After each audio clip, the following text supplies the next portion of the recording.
In the evening, as usual, the town club was crowded. Music played loudly from the speaker, and in the centre of the hall, in a cloud of acrid cigarette smoke, several girls were moving rhythmically. "Lillian, you're the prettiest one here tonight," grinned one of them, Margaret. "Only, I don't know who you're trying so hard for." "I'm just in a good mood," laughed Lillian. "Do you really think I'm interested in any of our country boys?" "Well, what about George?" asked Margaret. "He would do anything for you."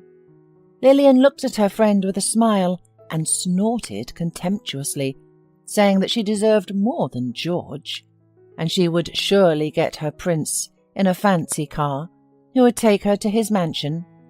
Margaret looked at her friend doubtfully and shrugged. "Okay, let's go home. We have to work tomorrow," said Margaret, and pulled Lillian in the direction of the exit. They were followed by the guys who wanted to walk them home from the club. George was one of them. He looked at Lillian embarrassedly, and she grinned and condescendingly let him walk along. The young man kept silent, but when they came to Lillian's house, he finally decided to confess his feelings for her and asked her to date him.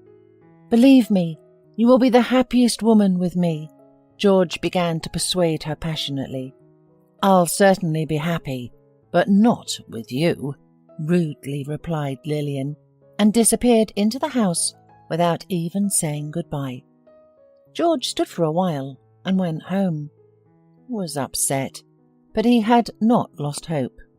He was sure that Lillian would change her attitude toward him when he bought her a beautiful ring. He only had to wait for the bonus that was due to him at the end of the month as the best mechanic.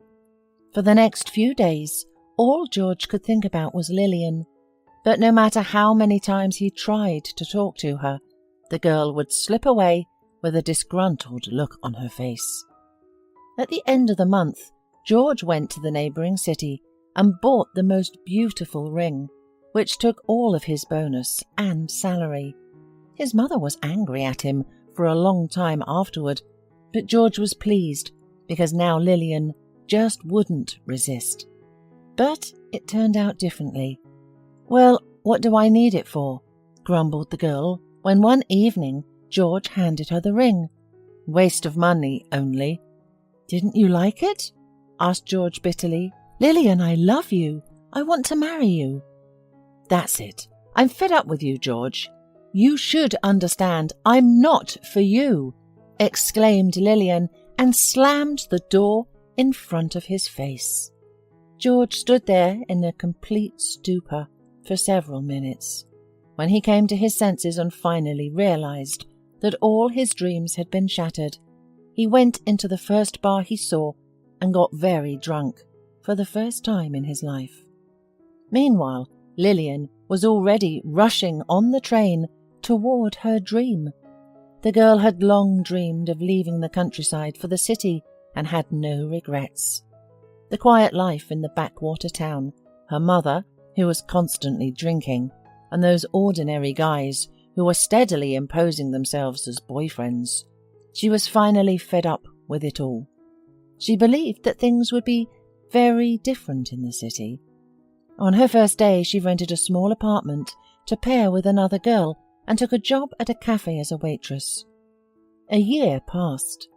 Lillian enjoyed city life. She was making good money and even managed to save a little money. Life seemed to Lillian a real fairy tale. The only thing missing was a prince, who also soon appeared. Lillian noticed Frederick even before he entered the cafe. The man got out of a fancy car, was fashionably dressed, and his expensive watch gleamed on his hand. Lillian immediately realized that she had finally met the long-awaited millionaire. The man also paid attention to Lillian. They exchanged phone numbers, and soon a stormy romance began between them. Within a week, the girl moved in with Frederick in his luxurious apartment and dreamed only of legalizing their relationship. After finding out that she was pregnant, Lillian rejoiced and hurried to inform Frederick, expecting his decisive action. Is it true? Smiled Frederick. I'm so happy. What are we going to do next? Asked Lillian hopefully, not hearing the marriage proposal.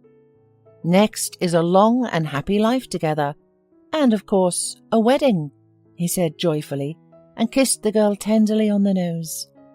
Lillian was over the moon and threw herself into her beloved's arms. Then Frederick began to prepare to his business and Lillian to work, but standing in the hallway, Frederick suddenly hesitated and looked puzzled at the phone screen. Is something wrong, dear? Asked Lillian affectionately. Oh, it's nothing. It's just that the money I transferred from my account hasn't arrived at my card. There must be some error in the application. It's bad timing. I have to pay $20,000 to the seller of the convertible I got delivered from Europe. What should I do now? Oh, that's not a problem at all. Let me give it to you, Lillian eagerly responded. I managed to put some aside. Darling, you just saved me, exclaimed Frederick. I'll return everything to you tonight. Come on, honey, we're already family, smiled Lillian, and together they headed to the cash machine. And in the evening, when Lillian, as usual, waited for Frederick at the cafe, he didn't appear. His phone was unavailable, and Lillian became worried. She waited for him all night in his apartment, and in the morning the doorbell rang. Lillian rushed to open it, rejoicing that Frederick had finally returned. But to her great dismay, there was a middle-aged woman on the threshold. She pushed Lillian aside and resolutely entered the apartment, looking for someone. So where is this swindler, Brian? Asked the strange woman menacingly. He hasn't paid my rent in 2 months. I'm not going to put up with it any more. Brian? Surprised Lillian. Only Frederick and I live here. I don't know. He introduced himself to me as Brian, declared the woman. Anyway, you deal with him yourself, and I have to ask you to leave my apartment immediately. Lillian was stunned to realize that she had become the victim of a con man and an Alphonse. The girl was angry at herself for being too trusting. In this situation, she couldn't return the money, but she needed to do something about her pregnancy, and as soon as possible. At the clinic, the doctor immediately warned Lillian that after the abortion, she would probably not be able to have more children because of her negative Rh factor. The prospect of being left alone in a foreign city with a baby in her arms did not make Lillian happy, but imagining that she would never be able to give birth to a son to her future husband frightened her even more, and she decided to give birth. After giving birth, Lillian did not turn into a perfect mother, but she felt responsible for the newborn son, so she tried her best, and luckily for her, her roommate Rebecca helped her in everything. After 6 months, Lillian returned to work at the cafe. She lived modestly, but thoughts of a rich husband did not leave her. And then one day, an Italian tourist in his 50s dropped by her cafe. He immediately paid attention to Lillian and invited her to the restaurant in the evening. Although her son was waiting for her at home, Lillian agreed, persuading Rebecca to sit with Tyler for a longer time. Raphael charmed Lillian from the very first evening, and she felt incredibly happy when she returned every morning from his hotel. A month later, Raphael told her he was going back home and invited Lillian to fly with him. The woman was just waiting for that, immediately agreed, but when the conversation came about the baby, Raphael's reaction puzzled her. No, I don't need a baby in my house. The man waved his hands. I have grown children myself. Why would I want someone else's baby? I don't want to complicate my life. Yes, of course you are right, confused Lillian. But what to do with Tyler? Look, Our plane leaves at 10 in the evening. I'll buy you a ticket, but only one, Raphael replied, leaving Lillian alone with her problem. Lillian hesitated. On the one hand, Tyler and hard life here, and on the other hand, a secure life with Raphael in Italy. After a couple of hours, she made up her mind. Rebecca was not at home, and Lillian wrote her a letter telling her that she was leaving for good and asked her to take Tyler to her mother. Then Lillian gathered her things, woke the child, and took him to an elderly neighbour, whom she asked to look after the boy while she supposedly would go to the store for milk. "I'm sorry, baby, but I can't do otherwise," she whispered in the boy's ear and closed the door behind her. Then she got into a prearranged cab and went to the airport, while little Tyler was still sitting on the elderly old lady's couch, anxiously looking at the front door and waiting for his mother. Rebecca came home from work late. She read the letter and immediately took Tyler away from her neighbour. She was shocked that Lillian could do such a thing. The woman barely managed to calm down because Tyler was crying and wouldn't stop calling out for his mother until he fell into a restless sleep. The next day, Rebecca took a little leave and went to visit Lillian's mother. But when she arrived in the town, she quickly realized that the woman was a long-time alcoholic woman and did not want to hear anything about her daughter or her grandson. Upset, Rebecca went to the nearby store to buy water and asked a saleswoman if Lillian had any other relatives in town. At that moment, George walked in. When he heard about what Lillian had done, he was stunned, not understanding how he could ever have wanted to marry such a heartless woman. George and Rebecca walked out of the store together, and the man invited her to tea and walked her to the bus in the evening. A couple of days later, he came to visit her in the city, and 6 months later, they got married and adopted Tyler. 20 years passed.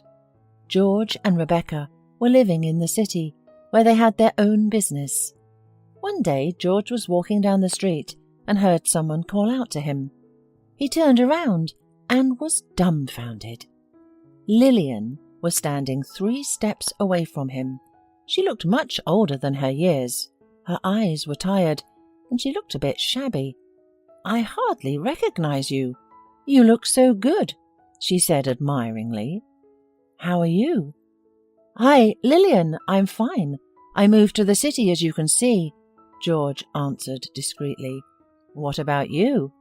Lillian said that she had lived in Italy for a long time, but her Italian husband had bequeathed everything to his children, and after his death she had to return to the homeland without a penny to her name. Now she was working as a waitress again. The woman wondered if her former admirer was married. When she found out that he had a wife, Rebecca, and 2 children, Claire and Tyler, she turned pale. George noticed this. "Yes, Lillian, he is your son," said George. "We adopted him. Tyler is an athlete, and his coach says he has a great future." "My little son," whispered Lillian. "Can I see him?" "Why? You made your choice when you traded him for an Italian and left him with strangers." Having uttered this, George went on his way without saying goodbye, and Lillian stood looking after him for a long time, realizing that she had so many opportunities to be happy in her life, but she had missed them so foolishly and hopelessly.